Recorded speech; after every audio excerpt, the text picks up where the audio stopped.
Sunday double header అంటే ఈరోజు 2 మ్యాచ్లు జరిగినాయి అనమాట. అయితే ఈ 2 మ్యాచ్ల స్పెషాలిటీ ఏంటంటే ఐపీఎల్లోనే ముగ్గురు biggest stars Virat Kohli, Rohit Sharma, MS Dhoni ముగ్గురు బిగ్గెస్ట్ స్టార్స్ ఈరోజు గ్రౌండ్లోకి దిగిర్రు. అందులో ఫస్ట్ మ్యాచ్లో Punjab Kings versus Royal Challengers Bengaluru తలపడితే సెకండ్ మ్యాచ్లో Mumbai Indians versus Chennai Super Kings ఆడినాయి అనమాట. అయితే ఈ 2 మ్యాచ్లు కూడా మస్తు ఇంట్రెస్టింగ్గా జరిగినాయి. ఈ 2 మ్యాచ్లలో గెలిపోవడంలతోటి పాయింట్స్ టేబుల్ కూడా మంచి ఇంట్రెస్టింగ్గా మారిందనమాట.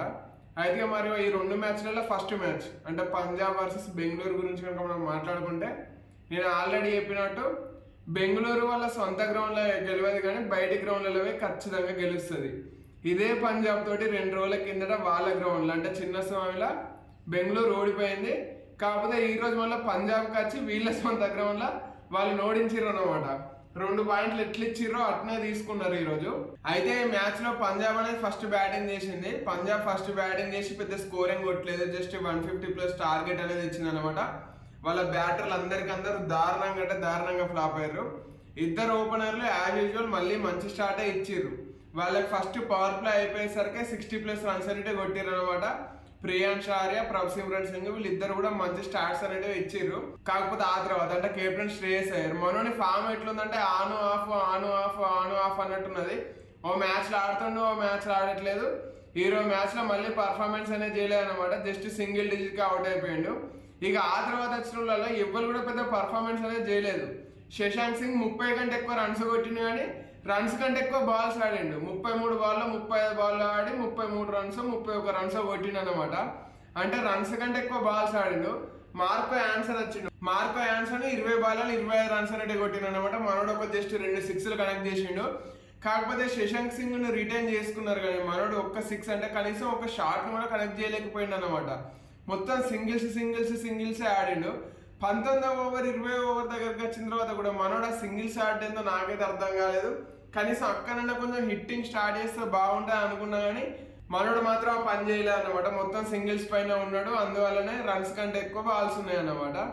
ఆ కారణంగానే పవర్ ప్లే 60+ రన్స్ అనేవి కొట్టిన పంజాబ్ 160+ రన్స్ కూడా క్రాస్ చేయలేకపోయింది. ఇక ఆ తర్వాత బెంగళూరు 150+ టార్గెట్ తోటి క్రీజ్ లోకి వచ్చింది. వాళ్ళకి మళ్ళీ ఫిల్ సాల్ట్ మంచి స్టార్ట్ అనేది తీయలేదు. మనోడు తొందర అవుట్ అయ్యి ఫస్ట్ ఓవర్లోనే ఫిల్ సాల్ట్ అవుట్ అయిపోయింది అనమాట హర్షదీప్ సింగ్ బౌలింగ్ లా. కానీ ఆ తర్వాత విరాట్ కోహ్లీ, దేవదత్ పడికల్ వీళ్ళిద్దరు కలిసి బెంగళూరుకు మంచి స్టార్ట్ అనేది ఇచ్చిర్రు. బిగ్గెస్ట్ పార్ట్నర్షిప్ చేసిర్రు అనమాట. సెంచరీ కంటే ఎక్కువ పార్ట్నర్షిప్ చేసిర్రు వీళ్ళిద్దరు. ఆల్మోస్ట్ వీళ్ళిద్దరే గేమ్ ఎండ్ చేసేసిర్రు. కోహ్లీ 70+ రన్స్ కొట్టిండు. అట్నే దేవదత్ పడికల్ 60+ రన్స్ అనేవి కొట్టిండు. కాకపోతే వీళ్ళ స్ట్రైక్ రేట్ చూస్తే మనకు డిఫరెంట్ అర్థమైపోతూ ఉంటుంది. కోహ్లీ జస్ట్ 130+ స్ట్రైక్ రేట్ తోటి ఆడిండు కానీ దేవదత్ పడికల్ 170, 180 స్ట్రైక్ రేట్ తోటి ఆడింది అనమాట. అందువలన కోహ్లీ కొన్ని డాట్ బాల్ వేసినా కూడా మనోని పైకి ప్రెజర్ అనేది రాలేదు. ఎందుకంటే దేవదత్ పడికల్ 6, 4 కొట్టడం పైన ఉన్నాడు. కాకపోతే విరాట్ కోహ్లీ ఒక ఎండును జాగ్రత్తగా చూసుకున్నాడు అన్నమాట వికెట్ పడకుండా. అయితే దేవదత్ పడికల్ అవుట్ అయిన తర్వాత రజత్ పటిదార్ వచ్చిండు. మనోడు ఈరోజు పెద్ద ఆన్లే అనమాట. జస్ట్ 12 రన్స్ అనేవి కొట్టి అవుట్ అయిండు. కాకపోతే అప్పటికే మ్యాచ్ అనేది బెంగళూరు చేతిలోకి వచ్చేసింది. అందుకే వాళ్ళు ఈజీగా గెలవగలిగిర్రు. అయితే ఈరోజు బెంగళూరు బ్యాటింగ్ అంటే కూడా మెయిన్గా వాళ్ళ బౌలింగ్ను మెచ్చుకోవాలి.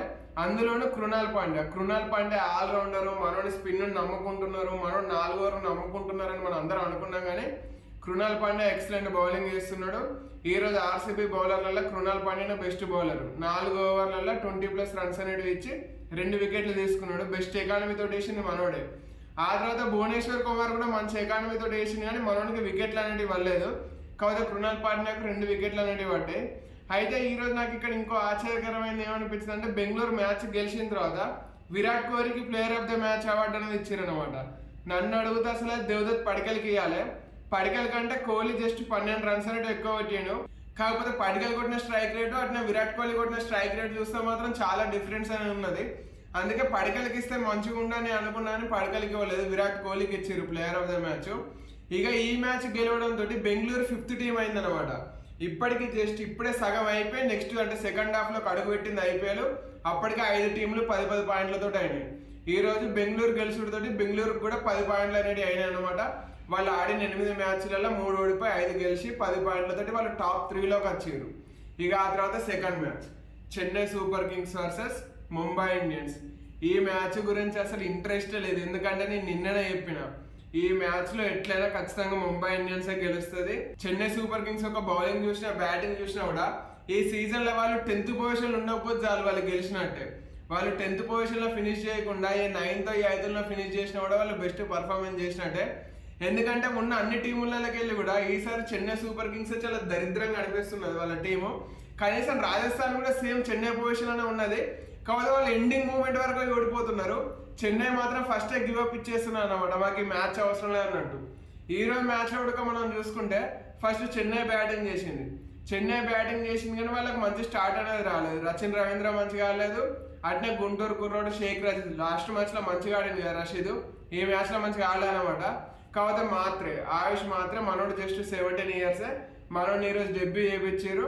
మనోడు సూపర్ ఆడిండు, 200 కంటే ఎక్కువ స్ట్రైక్ రేట్ తోటి ఆడిండు, 15 బాల్లలో 30 runs కంటే ఎక్కువ కొట్టిండు. అయితే చెన్నైలో మనం ఒకటి గమనించాల్సింది ఏంటంటే లాస్ట్ మ్యాచ్లో షేక్ రషీద్ను డెబ్యూ చేయించారు, మనోడు మంచిగా ఆడిండు. ఈ మ్యాచ్లో మాత్రమే డెబ్యూ చేయించారు, మనోడు మంచిగా ఆడిండు. మరి నెక్స్ట్ మ్యాచ్లో డెవాల్డ్ బ్రేవిస్ మనోడిని కూడా తీసుకున్నారు కదా, మరి మనోడిని డెబ్యూ చేపిస్తే మనోడు మంచిగా ఆడుతున్నామో చూడాలి.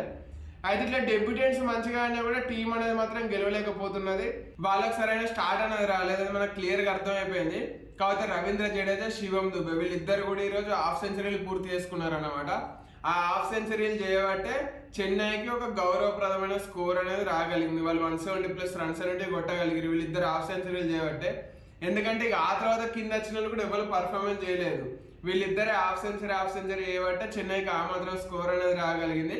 కాకపోతే ఆ స్కోర్ను వాళ్ళు డిఫెండ్ చేసుకోలేకపోయారు అనమాట. వాళ్ళ దగ్గర మంచి బౌలింగ్ లైనింగ్ అటాక్ ఉన్నదన్నమాట. నూర్ అహ్మద్ అయినా సరే, ఖలీల్ అహ్మద్ అయినా సరే, అట్నే మహదీషా పదిరాన్ అయినా సరే, అశ్విన్ అయినా సరే, ఇట్లా మంచి బౌలింగ్ అటాక్ ఉన్నది. కాకపోతే వాళ్ళ 170+ runs ధోని కెప్టెన్సీ మైండ్ తోటి మనోడు డిఫెండ్ చేయలేకపోయినా అనమాట. బౌలింగ్ ఓకే, కాకపోతే ధోని కెప్టెన్సీకి కూడా మనకు మార్కులు అనేవి ఉంటాయి కదా, మనోడి కెప్టెన్సీ కూడా ఈరోజు పెద్ద వర్కౌట్ కాలేదు. అయితే ఈరోజు చెన్నై బౌలర్ వల్ల అందరికంటే ఎక్కువ అశ్విన్ మంచిగా వేసిండు. వాళ్ళ బెస్ట్ బౌలర్లు అనుకున్న ప్రతి ఒక్కరికి రన్స్ పడ్డాయి. నూర్ అహ్మద్ కూడా 3 ఓవర్లకే 30 కంటే ఎక్కువ రన్స్ ఇచ్చేసిండు. అట్నే పతిరానా కనీసం 2 ఓవర్లు కూడా పూర్తి చేయలేదు, మనోడు 30 runs దాకా ఇచ్చేసిండు. ఇట్లా ఖలీల్ అహ్మద్ కూడా గట్టిన రన్స్ పడ్డాయి 12 economy 13 economy తోటి. కాకపోతే అశ్విన్కి మాత్రం 6 economy 4 ఓవర్లలో 20+ runs అనేవి ఇచ్చిందనమాట. అయినా కూడా గేమ్ అనేది వాళ్ళ చేతులకి తీసుకుపోయారు ఎవరు అంటే రోహిత్ శర్మ, సూర్యకుమార్ యాదవ్. రోహిత్ శర్మ ఫైనల్లీ ఫామ్లోకి వచ్చేసిండు. టీముకు కావాల్సిన టైంలోకి మనోడు ఫామ్లోకి వచ్చిండు అనమాట. ఎందుకంటే వాళ్ళు ఆల్రెడీ 4 ఓడిపోయారు, ఇక మిగిలిన అన్ని మ్యాచ్లలో గెలుస్తూ ఉంటేనే వాళ్ళకి ప్లే ఆఫ్ ఛాన్స్లు అనేవి ఉంటాయి. ఇటువంటి సిచ్యువేషన్లలో వాళ్ళ బెస్ట్ బ్యాటర్, వాళ్ళ నెంబర్ 1 బ్యాటర్ ఫామ్లోకి రావడం అనేది ముంబై ఇండియన్స్కి ఎంతో కలిసి వచ్చే అంశం. అయితే ఈరోజు రెగిల్టన్ అట్నే రోహిత్ శర్మ వీళ్ళిద్దరు కూడా మంచి స్టార్ట్ అనేది ఇచ్చారు. కాకపోతే రెగిల్టన్ తొందర అవుట్ అయిపోయిన తర్వాత వెరైటీగా సూర్యకుమార్ యాదవ్ థర్డ్ పొజిషన్ వచ్చింది అనమాట. ముంబై వల్ల బ్యాటింగ్ ఆర్డర్లో మస్తు చేంజెస్ అనేది చేస్తూ ఉన్నది. కొన్నిసార్లు విల్ జాక్సన్ ఓపెనర్గా పంపిస్తుంది, కొన్నిసార్లు 1 downలో పంపిస్తున్నది. ఈరో మ్యాచ్లో 2 down ట్రై చేద్దాం అనుకున్నారు ఏమో తెలియదు, కానీ మస్తు షెఫల్ అనేది చేస్తూ ఉన్నారు. ఆ షెఫల్లోనే భాగంగా ఈరోజు సూర్యకుమార్ యాదవ్ 1 downలో వచ్చిండు. ఇక సూర్య అచ్చుడితో సూర్య, రోహిత్ శర్మ వీళ్ళిద్దరు కూడా చెన్నై నుండి గేమ్ అని లాగేసుకున్నారు అనమాట. ఏ బౌలర్ అని చూడలేదు, ముఖ్యంగా వాళ్ళ మెయిన్ బౌలర్లను గట్టి కుతికిరు. నూర్ అహ్మద్ను అట్నే పతిరాను వీళ్ళిద్దరిని గట్టి కుతికిరు అనమాట. అందులోనూ నూర్ అహ్మద్ బౌలింగ్ లో సూర్యకుమార్ యాదవ్ హ్యాట్రిక్ 4 కొట్టిండు. మనోడి సీజన్ లో మంచి బౌలింగ్ వేస్తున్నాడు కాబట్టి ఆ బౌలింగ్ లో హ్యాట్రిక్ 4 కొట్టడం అనేది సూపర్ అని చెప్పుకోవాలి. అయితే ఈ రోజు రోహిత్ శర్మ తన ఫస్ట్ హాఫ్ సెంచరీ పూర్తి చేసుకున్నాడు అనమాట. ఈ సీజన్ లో ఫస్ట్ హాఫ్ సెంచరీ అది కూడా గట్టిగా పూర్తి చేసుకున్నాడు. 70+ runs అనేవి కొట్టిండు. సూర్యకుమార్ యాదవ్ కూడా ఆల్మోస్ట్ అన్ని రన్స్ అనేవి కొట్టిండు. మెయిన్ గా లాస్ట్ 2 6లు సూర్య ఫినిష్ చేసిన 2 6లు మాత్రం సూపర్ కొట్టిండు అనమాట పత్రానా బౌలింగ్ లో. అట్లా 2 6లు కొట్టి మ్యాచ్ ని ఫినిష్ చేసి నెట్ రన్ రేట్ ను మెరుగుపరచుకోవడమే కాదు, వాళ్ళు టేబుల్లో ముందరికి వచ్చారు. వాళ్ళు ఈ మ్యాచ్ ముందు వరకు 7 3 గెలిచి 4 ఓడిపోయారు. కాకపోతే ఈ రోజు విజయంతో 4 విన్నులు 4 లాస్లు అనమాట మొత్తం 8 మ్యాచ్లలో. దాంతో వాళ్ళ పాయింట్స్ కూడా 8 అయినాయి. ముంబై మనకు దూరంగా పోతా ఉన్నది, మనం అందుకోకుండా పోతా ఉన్నది. కాకపోతే అందుకోవాలి, ఎందుకంటే నెక్స్ట్ మ్యాచ్ వాళ్ళకు మనకు మధ్యలో ఉన్నది. ఏప్రిల్ 23వ తారీఖు Sunrisers Hyderabad versus Mumbai Indians మధ్యలో మ్యాచ్ ఉన్నది. అది కూడా మన ఉప్పల్ ఉన్నది. ఈ మ్యాచ్లో మనం ఎట్లయినా గెలవాలి. మనం గెలిస్తేనే ముంబైకి బ్రేక్ లేయగలుగుతాం, అట్నే మనం కూడా కాంపిటీషన్లో ముందుకు పోగలుగుతాం. లేదంటే మనది కూడా రాజస్థాన్, చెన్నై పరిస్థితి అయిపోతుంది. ఆ 2 టీములు కూడా ఇప్పటి వరకు 8 మ్యాచ్లలో 6 ఓడిపోయి మొత్తం ఎండింగ్కి వచ్చేసినాయి అనమాట. కాకపోతే మనం ఇప్పటివరకు 7 ఆడినాం, అందులో 5 ఓడిపోయినాం. కాబట్టి next 8th match Mumbai Indians తోటి ఆ మ్యాచ్లో మనం గెలవాల్సిందే. ఎందుకంటే ఆ మ్యాచ్లో గెలిస్తేనే మనకు 6 పాయింట్లు అయితే కాంపిటీషన్లో ముందుకోనికి ఛాన్స్ అనేది ఉంటుంది. ఆ మ్యాచ్కి ఓడిపోయినామంటే ఇక నెక్స్ట్ 6 మ్యాచ్లు కంటిన్యూ గెలవాలి. అదేదో లాస్ట్ టైం ఆర్సీబీ లక్కులు వచ్చింది, కానీ ప్రతిసారి అటువంటి లక్కు ప్రతి జట్టుకు ఉన్నది కదా. కాబట్టి ముంబైని ఖచ్చితంగా మనం మన సొంతగడ్డ పైన ఆపాల్సింది ఉంటుంది. కాకపోతే ఇప్పుడే ఒక చిన్న కన్సర్న్ ఏంటంటే వాళ్ళ టాప్ 2 బ్యాటర్లు ఇద్దరు ఫామ్లోకి వచ్చేసారు అనమాట.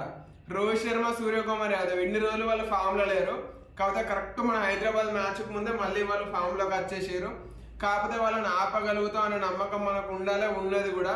మన ఉప్పల్లో ఎట్లయినా బ్యాటింగ్ పిచ్చే ఉంటుంది, వాళ్ళ దగ్గర కూడా సూపర్ బ్యాటర్లు ఉన్నారు. కాకపోతే ఫస్ట్ మనం బ్యాటింగ్ చేస్తే కనుక 250 ఈజీగా కొట్టాలి. 250 కొట్టకపోతే వాళ్ళని ఆపడం కష్టం అవుతుంది. 250 కొట్టాలి, లేదంటే వాళ్ళు కొట్టిర్రు అనుకో ఫస్ట్ బ్యాటింగ్ 250 కొట్టకుండా చూసుకోవాలి. ఎందుకంటే పంజాబ్ పైన ఎట్లయితే 240+ చేజ్ చేసినామో ముంబై పైన కూడా చేజ్ చేయగలుగుతాం. మన ఉప్పల్లో బ్యాటింగ్ పిచ్ పైన మన బ్యాటర్లు కొడతారనే నమ్మకం మనకు ఉండాలి, ఉన్నది కూడా. కాకపోతే వాళ్ళని కొట్టకుండా చూసుకోవాలి. వాళ్ళ దగ్గర కూడా హిట్టర్లు అనేటోళ్ళు ఉన్నారు కాబట్టి వాళ్ళని ఆపాల్సింది అనేది ఉంటుంది అన్నమాట.